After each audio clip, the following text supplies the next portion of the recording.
Ես Ավագյան Բորիս Արմենի։ Բորիս Ավագյանի մահվանից մոտ 10 օր անց Հայաստանի քննչական կոմիտեն հայտնել է, որ ինքնասպանություն հասցնելու հոդվածով քննություն է սկսել։ Քննչականն առայժմ մանրամասներ չի հաղորդում գործի մասին, չի բացահայտում նաև, թե արդյոք Հայաստանում քննությունը կատարելու է ռուս գործընկերների հետ համատեղ։ Բորիս Ավագյանի մահից հետո Ռուսաստանի քննչական կոմիտեն եւս քրեական գործ էր հարուցել ինքնասպանության դրդելու հոդվածով։ Հնարավոր մեղադրյալների մասին տվյալներ հայտնի չեն։ Ավագյանի փաստաբան Կոստանտին Տարասենկոն հայտնել է, որ Ավագյանի դին դեռ Հայաստան չեն տեղափոխել։ Դատաբժշկական փորձաքննություն է եղել մահվան հանգամանքները պարզելու համար։ Ավագյանին մահացած էին գտել Սանկտ Պետերբուրգի Հայաստանի հյուպատոսարանի զուգարանում։ Ռուսաստանում Ավագյանը մեղադրվում էր 4.2 միլիարդ ռուբլի մաքսատուրքեր վճարելուց խուսափելու համար։ Հայաստանում ընտանիքի հայրը, որդին եւ հարսը զբաղվել են թմրանյութերի վաճառքից ստացված մոտ 5 միլիարդ դրամ փողերի լվացմամբ։ Ազգային անվտանգության ծառայությունն ու քննչական կոմիտեն համատեղ բացահայտել են խոշոր միջազգային հանցավոր ցանց։ Քննության տվյալներով օտարերկրյա քաղաքացիները ՄԱԿ 25 ճանապարհով Հայաստան են ներկրել եւ վաճառել մեծ քանակությամբ թմրամիջոցներ։ Ստացված գումարների հանցավոր ծագումը թաքցնելու համար նրանք ներգրավել են հայաստանի քաղաքացիների։ Նրանց բանկային քարտերին փոխանցվել է մոտ 5 միլիարդ դրամի չափ գումար։ Հայաստանի քաղաքացիները դրամը դարձրել են դոլար եւ ամեն օր հատել պետական սահմանը, այդ գումարը տանելով դուրս։ Նրանց նկատմամբ քրեական հետապնդում է սկսվել։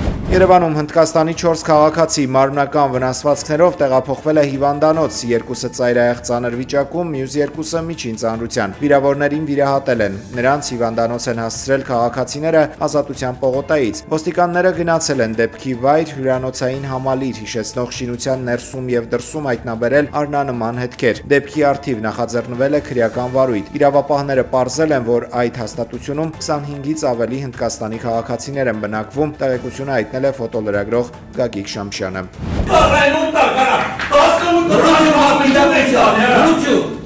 16 զինվորի կյանք խլած Ազատի Զորամասի հրդեհի գործով դատավարության ընթացքում զոհված զինվորների ծնողների նյարդերը տեղի են տվել սպա հոգեբանի հարցաքննության ժամանակ։ Նախ նրանցունից հանել են դատախազների հարցերը, որոնք ըստ զոհերի հարազատների դատավարությունը ձգելու համար են, նաև սպա հոգեբանի խուսափողական պատասխանները ծնողների հարցերին։ Դուրս է եկել, դռնից բուժատը, ցենարը դռնա դուրս։ Հիմա դրա պատասխանը ուզում ապրես, դու այդ նախադասությունը օգտագործել ես ընդ ես դա ծնողը լսել է թող քննությունը կպարզի դեպի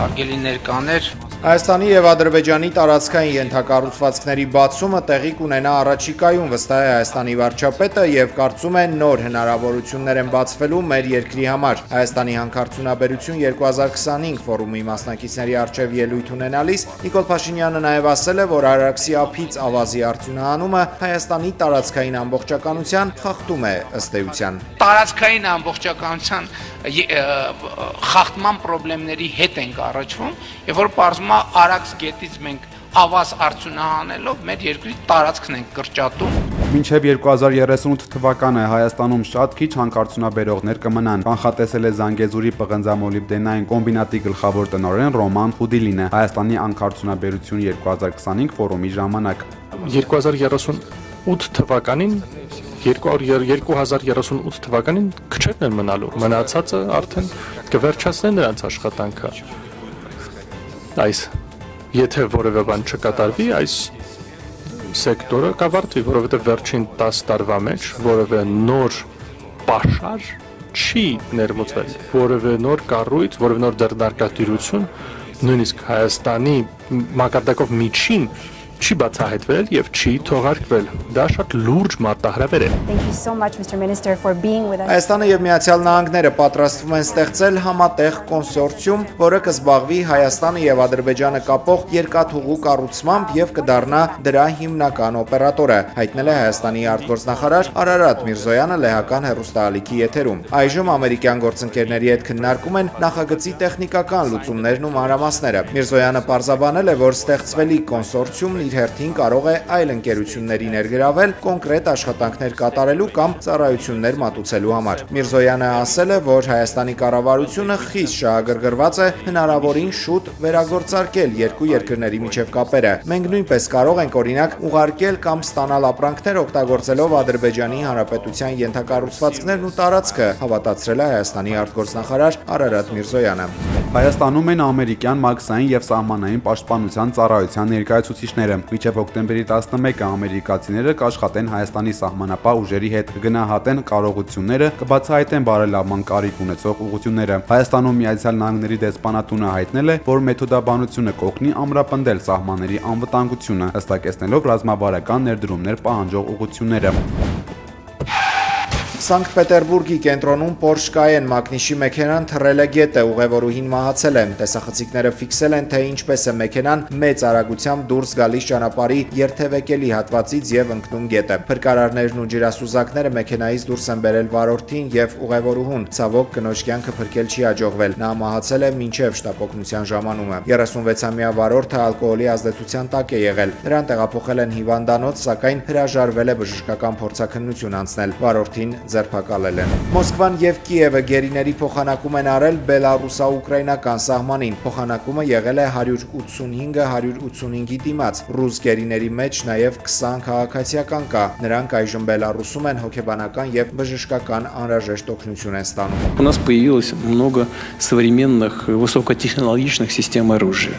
Ռուսաստանի նախագահ Վլադիմիր Պուտինը ելույթ ունենալով Վալդայի միջազգային բանավիճային ակումբի նիստում հայտարարել է, որ Ռուսաստանին համաշխարհային համակարգից դուրս մղելու արևմուտքի ծրագրերը ձախողվել են։ Նա ընդգծել է Ռուսաստանի կայունությունը, չնայած աննախադեպ պատժամիջոցներին եւ կոշտ նախազգուշացումներ հնչեցրել այն երկրների հասցեին, որոնք ձգտում են ռազմավարական պարտության մատնել Ռուսաստանին։ Պուտինի խոսքով մեջբերում հույս ունեն, որ արևմուտքի նույնիսկ ամենաբթամիտներին կհասնի նման պլանի դատապարտված լինելը։ Նա նշել է, որ Ռուսաստանը պատերազմում է ոչ թե Ուկրաինայի, այլ ՆԱՏՕ-ի գրեթե բոլոր երկրների դեմ, դա անվանելով հսկայական մարտահրավեր։ Այնուամենայնիվ, ըստ նրա, ռուսական բանակը, պաշտպանական արդյունաբերությունը եւ ռազմական միտքը արագ հարմարվել են նոր իրողությանը։ Պուտինը ռուսական բանակն անվանել է ամենամարտունակը։ Ողբերգություն է անվանել Պուտինը Ուկրաինայում տեղի ունեցողը, նշելով, որ դա ցավ է ուկրաինացիների եւ ռուսների համար։ Նա մեղադրել է գլոբալիստներին եւ նացիզմ աճեցնողներին, պնդելով, որ նրանք ուկրաինացիներին պարզապես օգտագործում են։ Դաշնության ղեկավարը հատուկ անդրադարձել է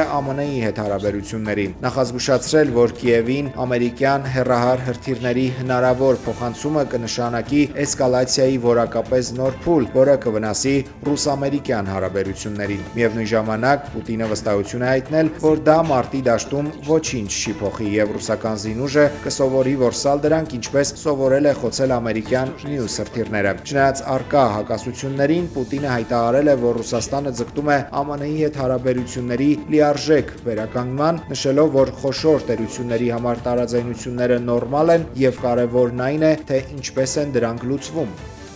Թուրքիան ընտրում է էներգետիկ աղբյուրների դիվերսիֆիկացման քաղաքականությունը։ Չնայած Եվրոմիության ճնշումներին եւ ԱՄՆ-ի կոչերին, Թուրքիան շարունակելու է բնական գազի ներկրումը Ռուսաստանից, հայտարարել է Թուրքիայի էներգետիկայի նախարարը։ Նա նկատել է, որ ձմեռը մոտենում է ու երկրի քաղաքացիներին չեն կարող ասել, որ գազ չկա։ Ավելին, բանակցություններ են ընթանում Ռուսաստանի հետ կապույտ հոսք խողովակաշարով բնական գազի մատակարարման համաձայնագիրը երկարաձգելու մասին։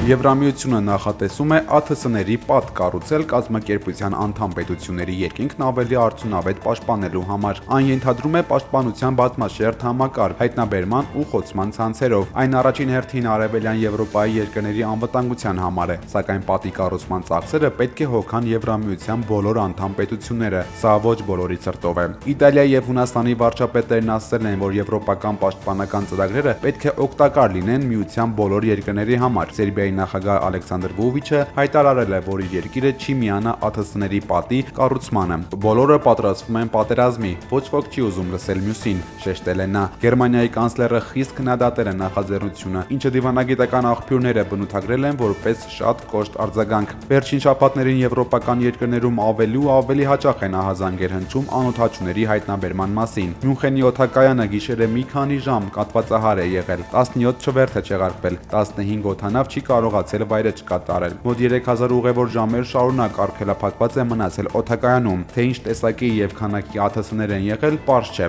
Օդակայանը վերսկսել է աշխատանքները վաղ առավոտից։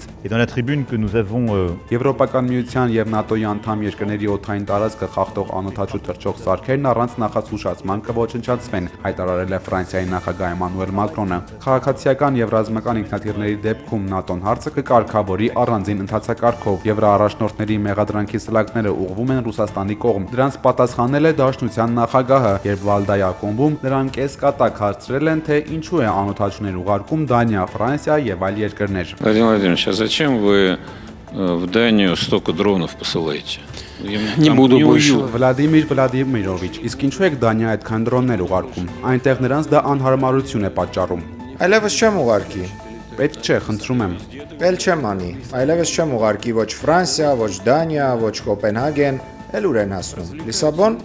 Այո, ամեն տեղ էլ հասնում են։ Գիտեք, այդպես զվարճանում են մարդիկ, որոնք ժամանակին զվարճանում էին չբացահայտված թռչող օբյեկտների թեմայով։ Այնտեղ այնքան տարօրինակ մարդիկ կան, որքան մեզ մոտ իդեպ։ Ոչնչով չեն տարբերվում, հատկապես երիտասարդները։ Նրանք ամեն օր ԱԹՍ-ներ կարձակեն, ամեն օր Աստվածին։ Դե թող որսան այդ ամենն այնտեղ։ Բայց ինչպես հասկանում եք, եթե լուրջ խոսենք, մենք անգամ դրոններ չունենք, որոնք կհասնեն մինչև Լիսաբոն։ Կան որոշակի մեծ հեռահարության դրոններ, բայց այնտեղ թիրախներ չկան, ինչն ամենագլխավորն է։ Ինչումն է բանը։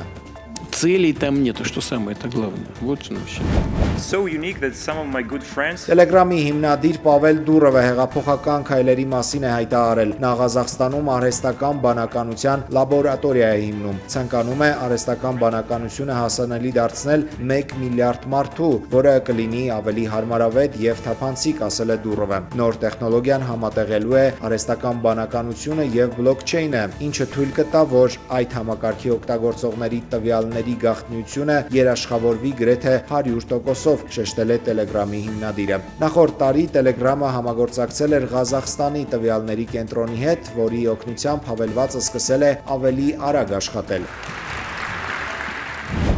Հայկական ֆուտբոլի գերաստղ Հենրիխ Մխիթարյանը ինքնակենսագրական գիրք է հրապարակում։ «Իմ կյանքը ուշադրության կենտրոնում» վերնագրով գիրքը նախ կհրապարակվի իտալերեն։ Մեծ պատիվ էր Հենրիխին օգնել գրելու այս գիրքը, քանի որ ծանոթացա լավ մարդու, բարի, կրթված մի անձնավորության հետ, ասել է գրքի համահեղինակ Ալեսանդրո Ալչիատոն։ Գրքում իտալական Ինտերի հայ կիսապաշտպանը պատմում է մանկության տարիների, հոր, տատիկի, Արարատ լեռան եւ գլխապտույտ կարիերայի մասին։ Գրքի տպագրությունը շուտով կավարտվի, իտալերենից բացի գիրքը կթարգմանվի նաև հայերեն եւ անգլերեն։ Buongiorno a tutti։ Բարև բոլորին։ Ես առաջին անգամ տեսա գիրքը, որը գրել ենք Ալեսանդրո Ալչատոյի հետ։ Հուսով եմ ձեզ շատ դուր կգա։ Իհարկե այն ոչ միայն ֆուտբոլի, այլև այն ամենի մասին է, ինչ ես ապրել եմ մանկուց։ Հուսով եմ, որ ձեզ իսկապես դուր կգա այս առանձնահատուկ գիրքը, որը նման չէ մյուս բոլոր պատմություններին, եւ հուսով եմ այն հետաքրքիր կլինի։ Այն ձեզ կօգնի ապագայի համար, երբեք չհանձնվել, հավատալ եւ իհարկե գնալ ձեր երազանքների հետևից։ Ֆուտբոլի Հայաստանի ազգային ընտրանու գլխավոր մարզիչ Եղիշե Մելիքյանը հրապարակել է հավաքական հրավիրված ֆուտբոլիստների ցանկը աշխարհի գավաթի նախընտրական հանդիպումների մասնակցելու համար։ Մեր ազգային թիմը հաջորդ շաբաթվա վերջին հոկտեմբերի 11-ին արտագնա հանդիպում կանցկացնի Հունգարիայի հավաքականի հետ։ 3 օր անց հոկտեմբերի 14-ին կհյուրընկալվի Իռլանդիային։ Հայտնի երգչուհի Լյուբով Ուսպենսկայան կոտրել է ձեռքը։ Շանսոնի թագուհին ստիպած է եղել չեղարկել առաջիկա բոլոր ելույթները։ Այժմ երգչուհուն նախապատրաստում են վիրահատության, որի ընթացքում բժիշկները նրա ձեռքին մետաղական թիթեղներ կտեղադրեն վնասված ոսկորները ֆիքսելու համար։ Չնայած վնասվածքի լրջությանը, բժիշկները կանխատեսում են, որ վիրահատությունից մի քանի օր անց երգչուհին կկարողանա վերադառնալ բեմ։